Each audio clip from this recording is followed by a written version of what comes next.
Swayam Prabha. Digital India. Educated India.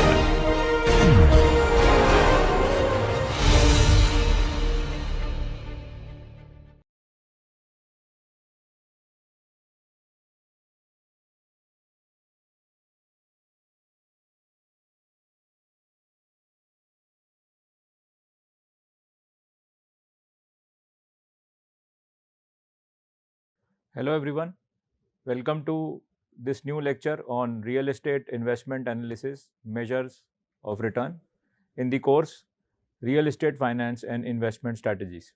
First, we will look at the learning objectives of this particular class. Calculate and interpret key real estate return matrices, evaluate investment opportunities using appropriate return measures, compare investments with different risk profiles. Then we'll also try to understand how to apply return metrics in the Indian real estate context and make informed investment decisions based on comprehensive return analysis. Today we will be specifically focusing on these 5 topics: introduction to return matrices, basic return metrics, advanced return metrics, practical applications, and Indian market context. Now first, why return metrics matter? So first we have to consider the capital intensity. A typical commercial property investment in Mumbai or Delhi might require 50 crores to 500 crores. When you are committing such substantial capital, even a 1 to 2% difference in actual versus projected return translates to crores of rupees in value impact. This isn't like buying equity shares where you can decide on the smaller amount. This has to be a big position size. Secondly, the illiquid factor. We know that there is this not that lot of churning takes place in real estate market. Basically, it's not liquid like your stock market where there is a constant buying and selling taking place. Real estate market is in comparison to it, you have to put your property on line, you will have to talk to brokers and everything, and then some buyer will potentially come to you, and then there will be lot of negotiations, and finally the price will be finalized. So there is a difference of that. Then we also have long holding period. That is, for a considerable period you will have to hold real estate. Unlike stock market where you can now also trade intraday, here the possibility of short term buying and selling is not possible. First of all, there is huge sum involved. Also the transaction cost, because of the processing fees and everything, there is a lot of stamp duty and every other such taxes. So it's not that easy, and so that is also there. Then risk assessment requires standardized comparison methods. We have seen that there are multiple ways in which the lenders look at the property. So similarly, a person who is buying will also have to decide on the different type of comparisons and then finalize. And then we also have to look at the stakeholders communication. So when Blackstone reported to its limited partners that when REIT communicates with shareholders or when family offices evaluate opportunities, everyone needs to speak the same financial language. So there has to be a lot of communication between the stakeholders. So that is also there. Then component of real estate returns. So first component is cash flow return generated through rental income minus operating expenses. This is your periodic income similar to dividends and equity investing. In India's current market, net cash yield typically ranges from 3 to 8% annually, depending on asset class and location. Grade A office building in Bangalore might generate 4 to 5% net yield, while secondary city retail properties might achieve 6 to 8%. Then the second component is appreciation returns. the increase in underlying property value over the time, this has been the dominant return driver in Indian real estate. So, we know that increase in property over time, that is something for which many investors are actually investing. So, especially when we talk about residential real estate, we have to remember that the rental yields are not high there. So, the logic behind investing in residential real estate for many is that ultimately the value of that property will appreciate. So, appreciation is something which they are looking towards. Then of course, we have already discussed that there are certain tax benefits which are being given by the authorities, Indian authorities to real estate buying. And then debt reduction return, that principal pay down through mortgage amortization. So, we have also seen last class the prepayment and all, that how we can actually reduce our the loan, the principal, and basically we can be free of these EMIs which we are paying. So, that is also one more part of returns which we are generating in real estate. Then trying to recap that we understood the time value of money fundamental, that money received today is greater than money received in the future, that we understand this concept. It accounts for investment opportunity, inflation, risk, uncertainty. So, we have to understand the core principle here, that today money is better than tomorrow money. And then we know the formula for future value, which is for the present value and for the future value, reversing that.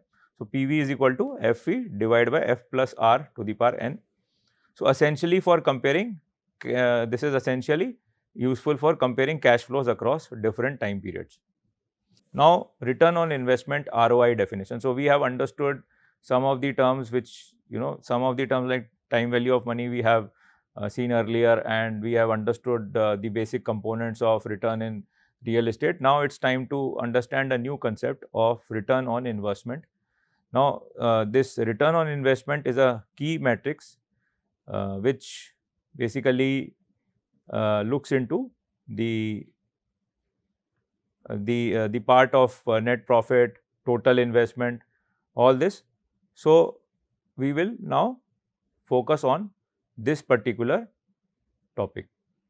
So, in real estate analysis, we have to see that the simple ROI provides the total percentage return over the entire investment period. So, the formula for simple ROI here is sale price minus purchase price plus net income divided by the purchase price into 100. So, this gives you the cumulative return, but does not account for the time period, right, making it impossible to compare investments with different holding period. Then we have annualized ROI, which solves the timing problem by calculating the compound annual growth rate that would produce the same total return. The formula becomes 1 plus simple ROI to the power 1 by n minus 1 into 100, where n is the number of years. This allows meaningful comparison between a 3-year investment and a 10-year investment. Then we also have another form of ROI, that is your cash on cash ROI, that is your annual cash flow divided by total cash invested into 100. So, we have first seen a basic formula of ROI, then we have seen simple ROI formula, then we understand that simple ROI does not take into account the time value, then so we have analyzed ROI, and then we also have which is useful for income focused investors, cash on ROI. So, let us take a look at a problem that will help us through this formula which we have understood, this concept of ROI. So, after a 5-year holding period, this particular property, which is residential property in Mumbai, which was purchased for 80 lakhs, including all transaction cost. You basically sell it for 1.2 crores, and this period you collect 24 lakhs in gross rental income, but incurred 6 lakh rupees in operating expenses, right? So these were your operating expenses. This was your rental income, sale price, holding period, and 80 lakhs, and which was your purchase price that included the cost.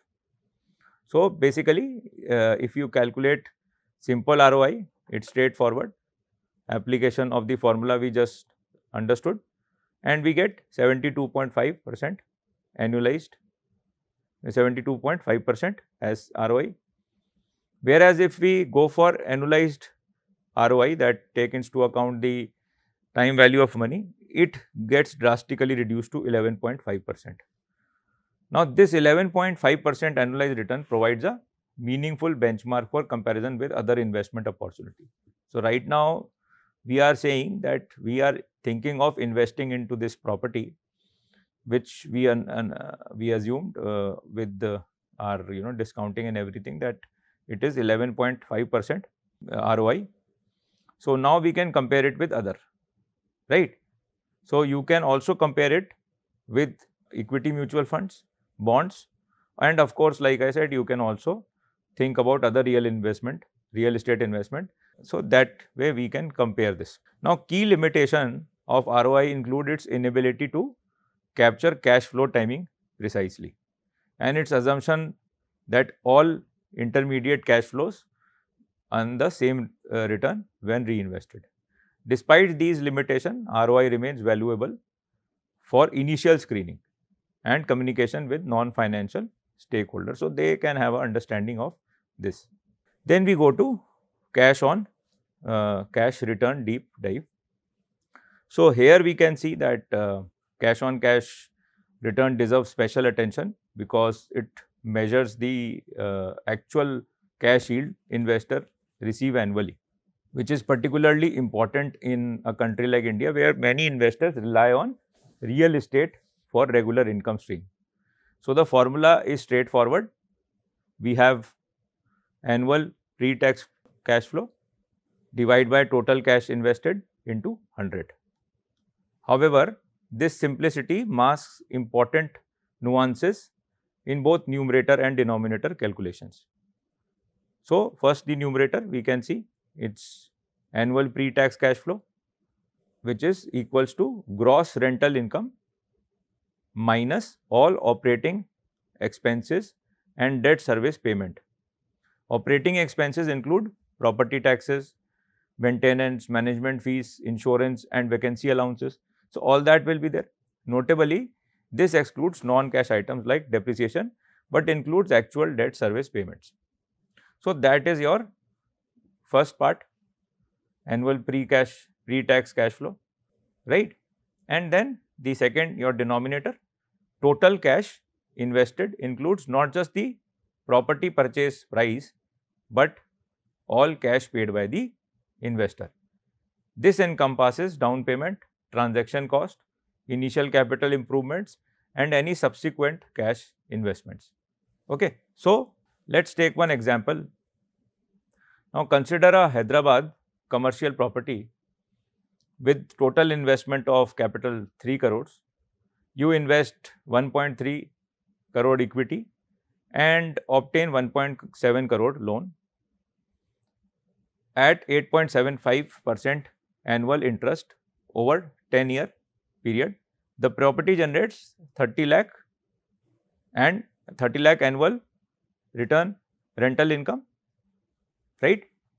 This one.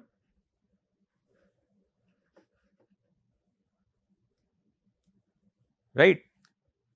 And with this, operating expenses are 9 lakhs. The annual debt services for 1.7 crore, loan at 8.75% over 10 years is 30.24 lakhs, calculated as EMI, right? this creates annual cash flow of 30 lakhs minus rental income minus 9 lakh operating expenses minus 30.24 is your debt service, resulting in negative 9.24 lakh. So, the cash on cash return equals minus 9.24 lakhs divided by 130. So, it gives us minus 7.1%. This negative cash on cash return indicates that the property net operating income 21 lakh is insufficient to cover the debt service, resulting in a cash flow deficit. Investors should evaluate whether future appreciation or rental growth can offset this negative cash flow or if the leverage structure needs adjustment. Typically, cash on cash return range in India from 3 to 10% for income generating properties depending on type and location. So, these type of examples can help us understand how the leveraged investment actually work. Then we have equity multiple. So, we have equity multiple that provides a simple but powerful measure of total return to equity investor. The formula is total cash distribution divided by total equity invested. This metric shows how many times your original investment you received back over the entire holding period. So, the interpretation is intuitive. Less than 1 means you lost money. 1 to 1.5 represents modest returns. 1.5 to 2 indicates solid performance, and above 2 suggests strong performance. Private equity real estate fund typically target 1.6 to 2.2 times the equity multiples over the 5 to 7 year holding periods. Then we see payback period. But before that, one more thing, equity multiple strength lies in its simplicity. So, anyone can quickly understand whether an investment doubled their money or generated a 50% loss. However, it does not account for timing, making a 1.8 time return over 3 years fundamentally different from 1.8 times over 10 years. So, that is a very important feature that the time period is not taken into account. Then we have payback period, which measures how long it takes to recover your initial investment. Though cumulative cash flows, simple payback uses nominal cash flow, while discounting payback uses present value calculations. In Indian real estate, payback period typically ranges from 6 to 15 years, depending on the property type we are talking about, right? And the limitation of payback period is that it ignores cash flow after the payback point. Two investment might both pay back in 8 years, but one might generate substantial additional cash flow while the other provides minimal return thereafter. So, this story ends with the payback of the money which we have invested. So, it is only available, this particular formula, this particular method is only available till that point. Then we have internal rate of return, the gold standard you can say of the return metrics. So, why it is so? Because most limitations of simpler metrics while providing a single comparable number. So, here we have addressed the most limitations of simple metrics while providing a single comparable number. So, earlier also we touched upon IRR. So, IRR is defined as the discount rate that makes the net present value of all cash flows equal to 0. As you may recall, when the net present value of all cash flows equal to 0, we have that IRR. So, mathematically it is the rate R where the sum of all present value equals to the initial investment, right. And here we have to understand that a simple Excel function, this one can help you in finding out the IRR, and instead of going for the trial and error manual method. Now, here we have one example. So, consider a Bangalore commercial property requiring 2.8 crore initial investment. The projected cash flow are year 1 you have 0.24 crores net cash flow. First, you will make minus 8 crore investment, sorry, and then first you will have a 0.4 crore till 5th year. That will be that is how the investment will progress, cash flow plus sale proceed, and IRR will you will get around 13.78. So this kind of plays out the method we are finding, the basically using the trial and error, and ultimately we are getting 13.78 IRR. So IRR variation, different IRR application. So we have equity IRR, we have then project IRR, then we have gross versus net IRR, then before tax, after tax IRR, and modified IRR. So equity IRR measures return to equity and investors are after debt service, while project IRR measures unlevered property level returns. Gross IRR excludes management fees, while net IRR includes all cost.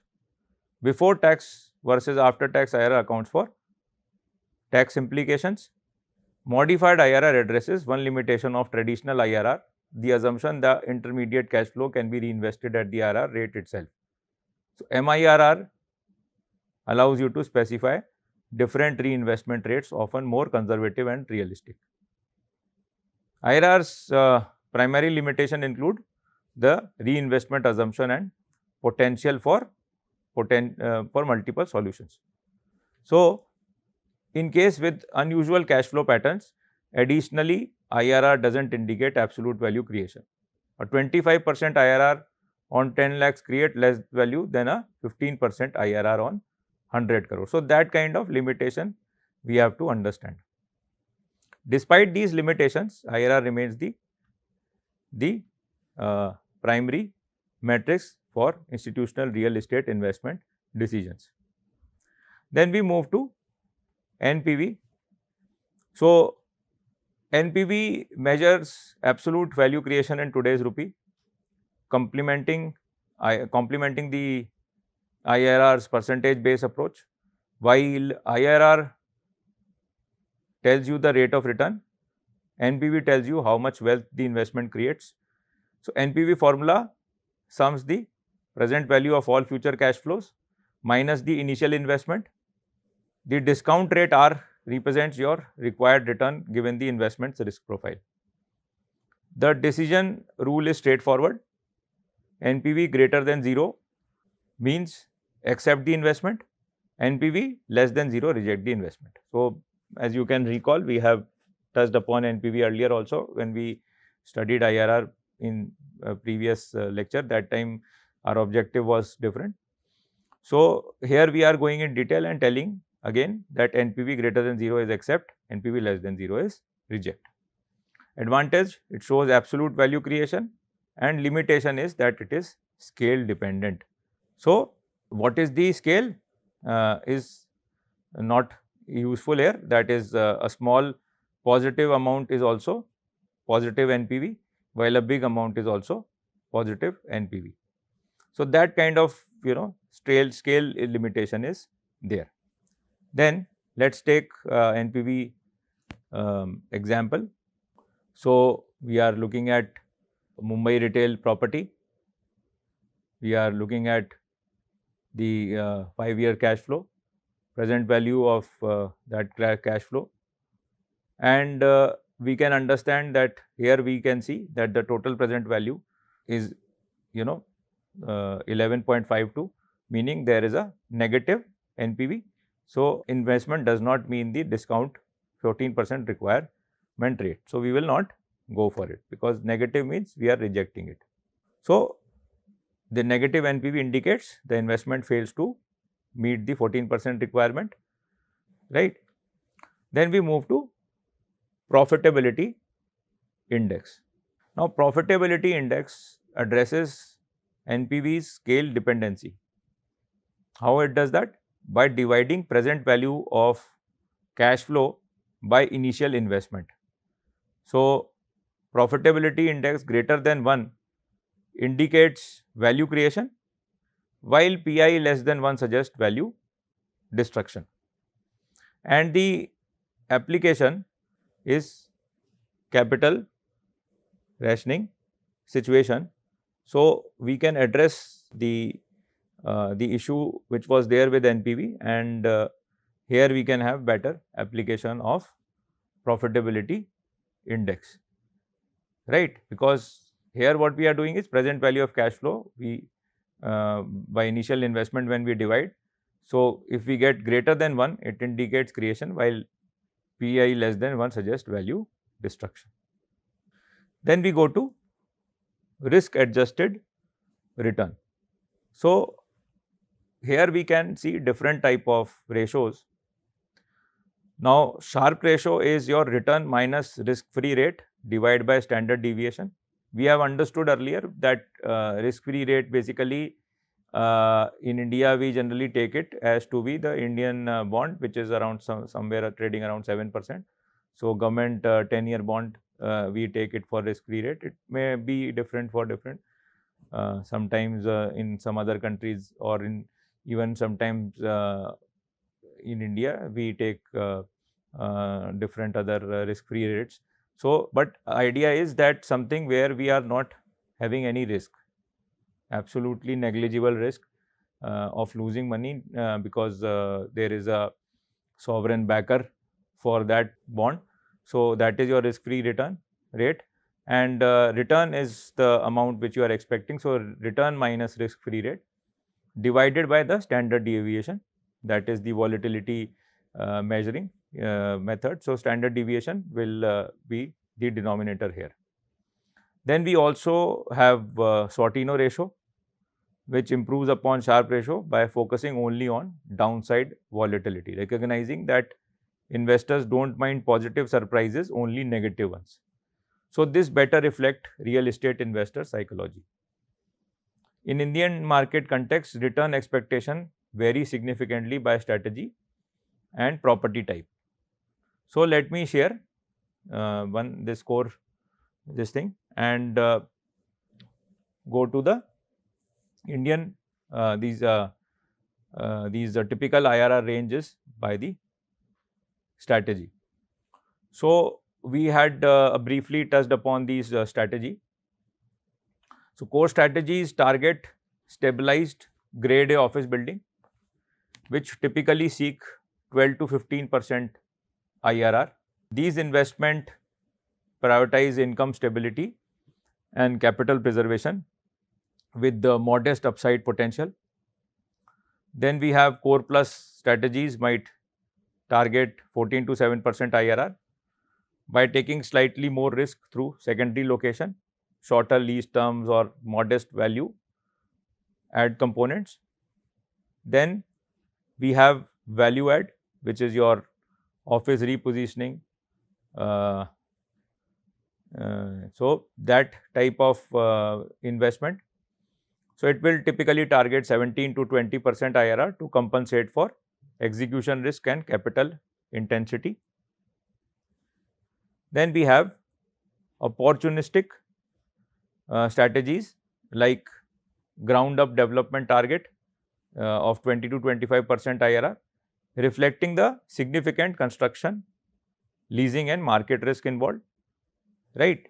And then we have warehousing and logistic properties given strong e-commerce growth, currently targeting 15 to 18% IRR for core assets, with development projects seeking higher returns.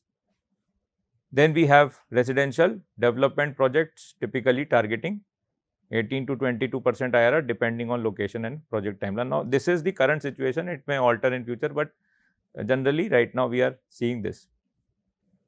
Then we move to comparative analysis framework.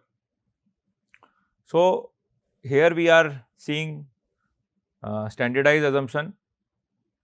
We look at multiple matrices, analyze risk factor, evaluate qualitative factors and perform sensitivity analysis. So, all these are your systematic investment comparison framework.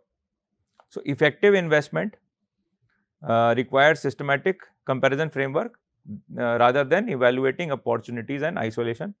So, professional investors develop standardized processes to ensure consistent, objective decision making. So, the first step involves standardized assumptions across opportunities. So, this include projection periods, exit cap, rate assumption, expense ratios and growth rates. Without standardization, you are comparing apples to oranges. So, that is a very important thing. Then the second step calculates the multiple complementary metrics for each opportunity. So, IRR provides the headline return number. Then we have equity multiple, shows total value creation. Cash on cash indicates annual income generation, and NPV measures absolute value creation. The third step, analyze risk factors systematically. So, market risk include your supply demand dynamics. Then we have economic cycles. Then we have property risk that encompasses location quality, right, building condition and the tenant credit worthiness, right. And then financial risk include your leverage levels and debt terms. Regulatory risk we have seen earlier also that it covers the local bylaws like zoning and sometimes environmental environmental acts also, and tax policy changes. So, that is there. And then we have evaluation of qualitative factors that quantitative metrics cannot capture. So, these include management quality, growth trajectory of the submarkets, barriers to entry and strategic value to your overall portfolio. So, in your portfolio specifically, there can be situation where something is suitable to your portfolio, maybe all the other quantitative assessments are not indicating that it should be included, but because strategically it is beneficial to your overall scheme of things, it can be done. But that is your personal call and it depends on your own intuitive command. Then we have the sensitivity analysis that we can also do, that how much small variations can bring about big changes. So, that is also there. Then we have investment strategy alignment.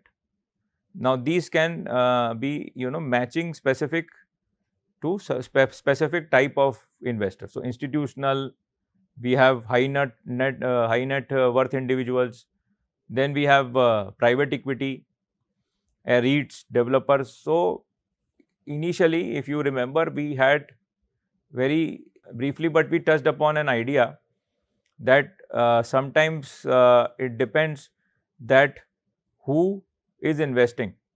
So, the discount rate which they choose is different. So, REIT investor, as their cost of capital may be low, their discount rate will be different, maybe from some other HNIs or developers or private equity players.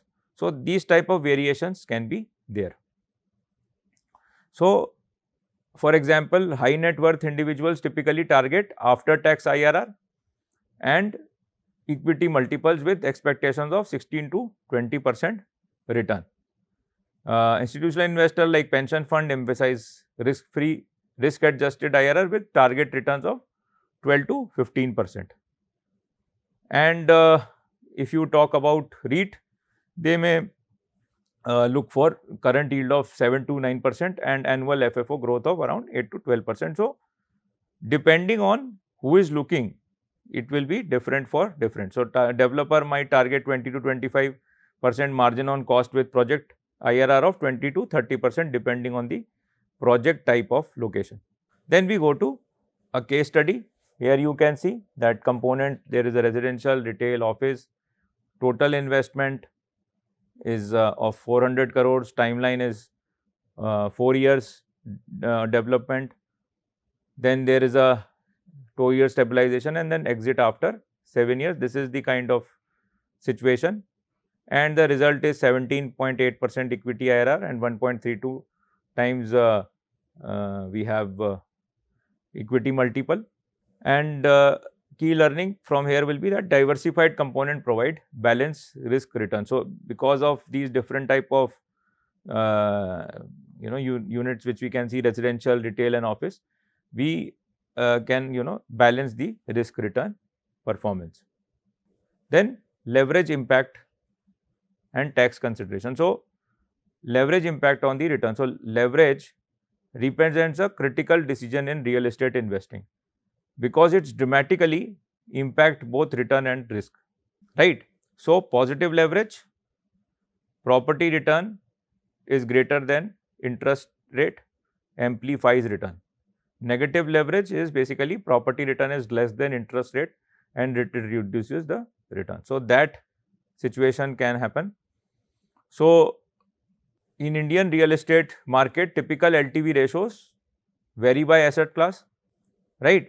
We have seen 70 to 80% LTV for residential, while 55 to 65 for commercial, which is perceived riskier.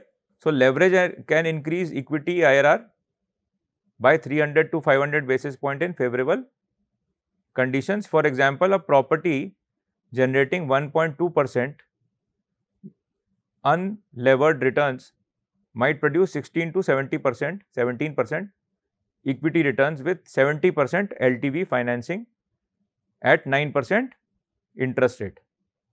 However, leverage also increase risk significantly and small change in property performance create magnified impact on the equity return. So, a 1% decrease in property returns, 1% decrease in property returns might translate to a 3 to 4% decrease in equity returns with high leverage, right?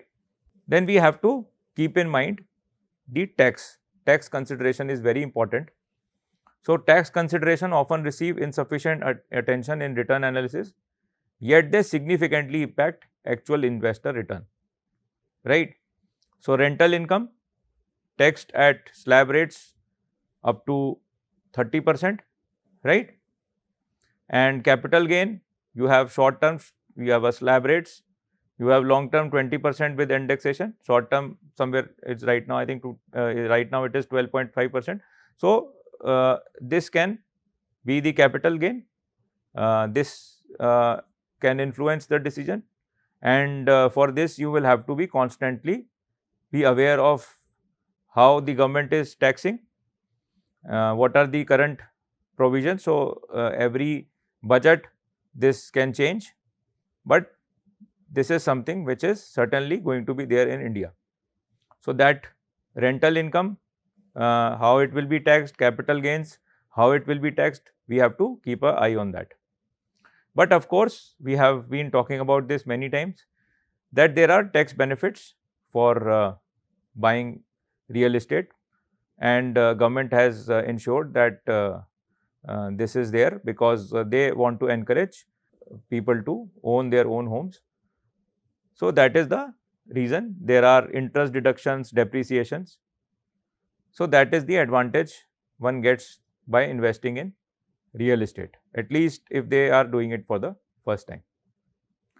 Then we also have to see after tax IRR that typically run 200 to 300 basis points before pre-tax IRR for high income investors, right? This gap makes tax efficient structure crucial for maximizing the returns.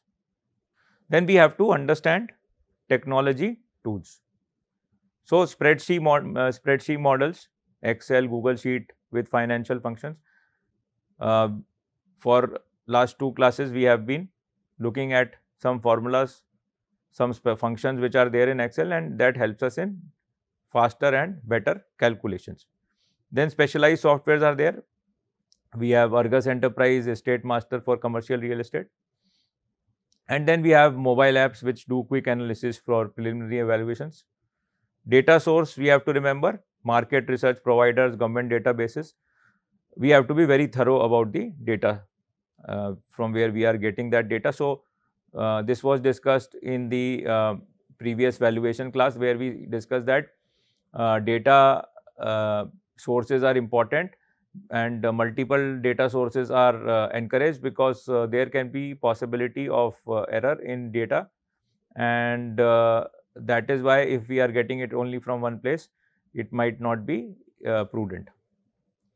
Then advanced features like Monte Carlo simulation, geospatial analysis. So, these are also some other tools which are available, right.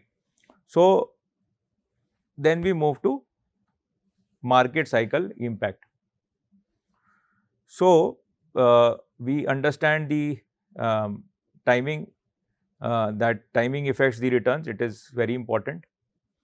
So, understanding market cycle is also very important, because the assumptions which we are making for our IRR, NPV, or for discounting, where we are trying to basically value the time value of money we are trying to gauge. There, the current market sentiment might also, if we are at the top of a boom market, or if we are at the bottom of the bear market, then it can impact us negatively. So, that is why understanding market cycle becomes important.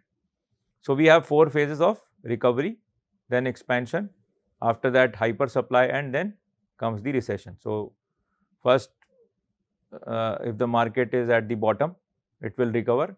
Then gradually there will be an expansion mode, lot of new construction, lot of supply will start coming in.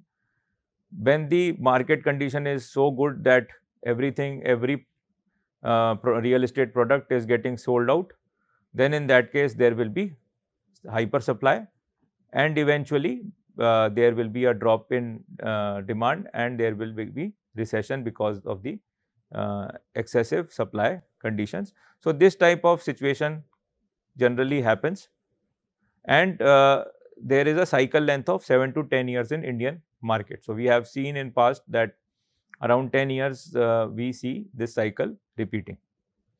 Then return adjustments, we have to see that every timing can impact return by 200 to 500 basis points, even for identical properties, and that is a significant value, because we are talking about lakhs and crores of rupees when we are talking about real estate.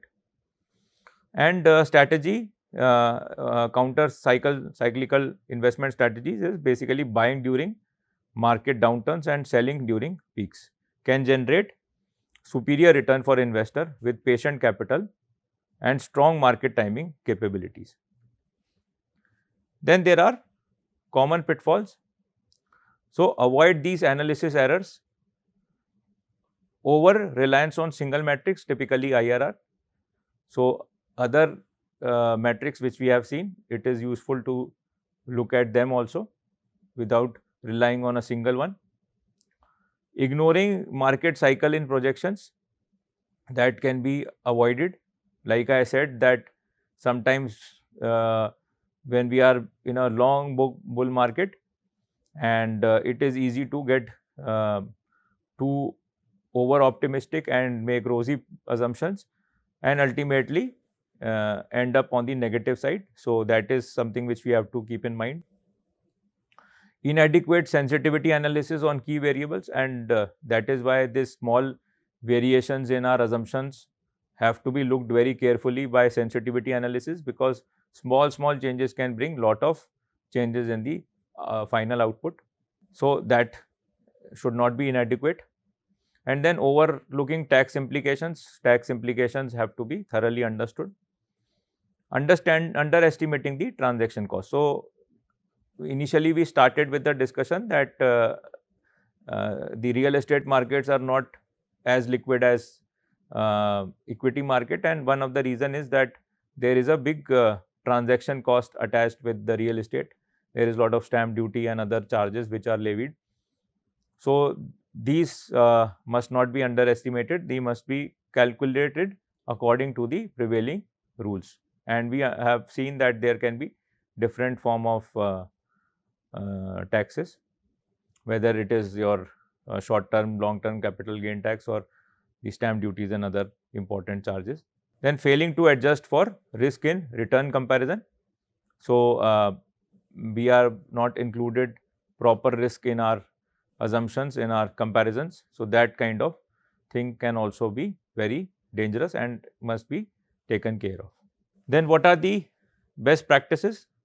So professional return analysis standards use multiple complementary metrics for comprehensive view, incorporate sensitivity and scenario analysis, so that we should also incorporate in our analysis.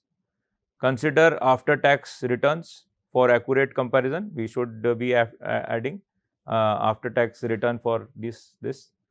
And then align metrics with investment objectives. Like we discussed earlier, that only quantitative is not enough. We have to have a qualitative assessment also, because sometimes the property investment can be aligned to our strategic decisions, especially for companies. It is not short-term view or specified quantitative view they take. They also take the longer-term view of strategically adding a particular real estate to their portfolio.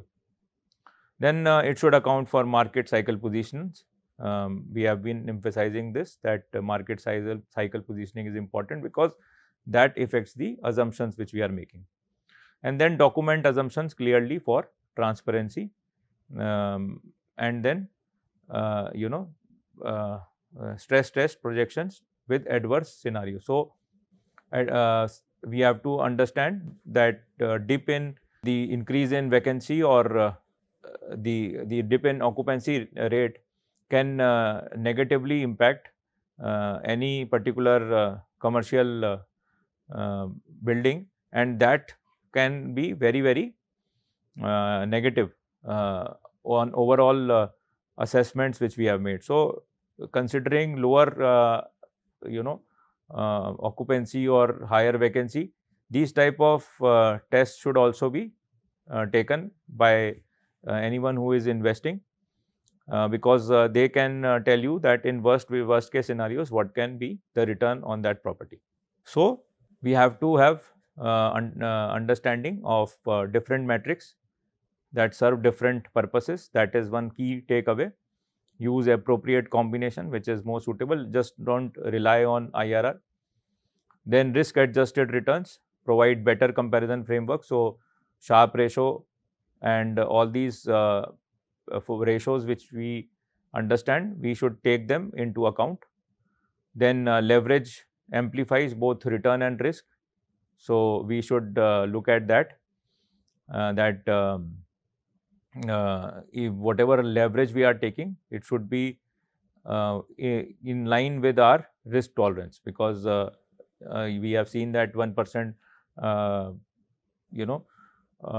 drop in our returns, basically 1% negative can actually have lot of implication for our positions, equity positions, because we have leveraged a lot.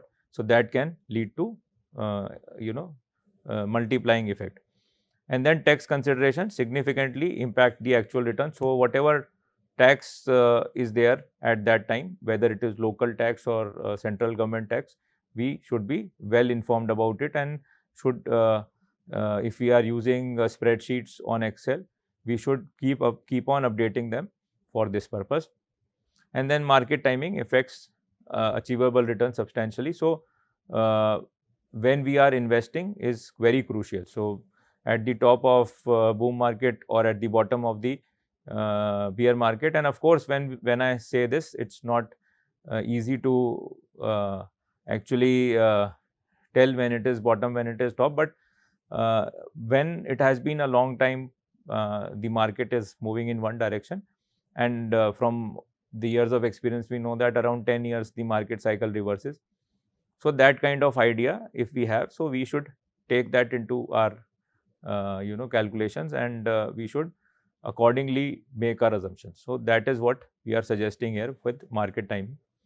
And of course, technology tools that instead of doing manual trial and error, we can always use for Excel functions for IRR and for other ratios which we want to calculate. And continuous monitoring against projections essential for success. So whatever we have projected, we should continuously monitor how it has performed. So so all these takeaways we have to have in our understanding. We should keep these points in mind when we are going for real estate investment, because they are very good measure of how the performance actually is and will be. So it has to be balanced. It has to be taken into considerations. Then practical applications. We have to define investment objectives, gather market data. We have to model cash flow with realistic assumption. We have to calculate multiple return metrics. We have to perform sensitivity analysis on key variables. We have to consider tax implications and structure optimizations and compare with alternative investments, not just real estate, other real estate properties, but also other investment classes, and ultimately make informed decision based on this comprehensive analysis.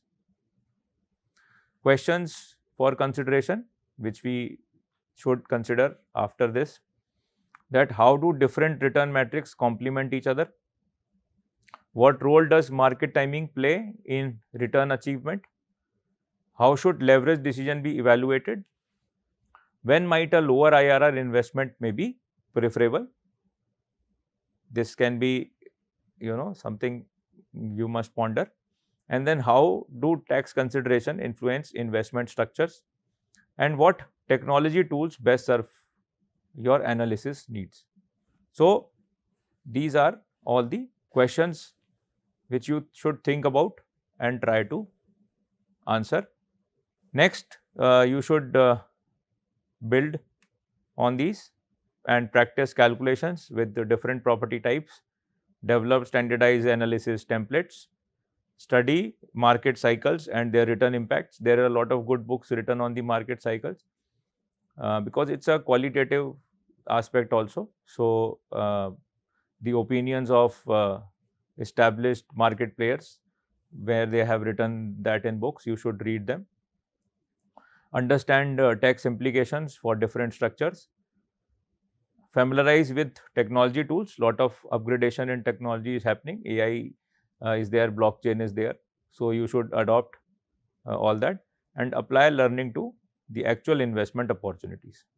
In conclusion, the foundation of successful real estate investment: we have return metrics, provide objective evaluation framework. Comprehensive analysis requires multiple perspectives. Indian market context adds complexity and opportunity. So there are some specific conditions which are there in India. Professional approach combines quantitative and qualitative factors. So taking help of professional is not something which is out of picture. You should think about it because the sum involved is huge. And continuous learning essential in evolving markets such as India. And sound analysis foundation for superior investment performance is the important here. So thank you so much.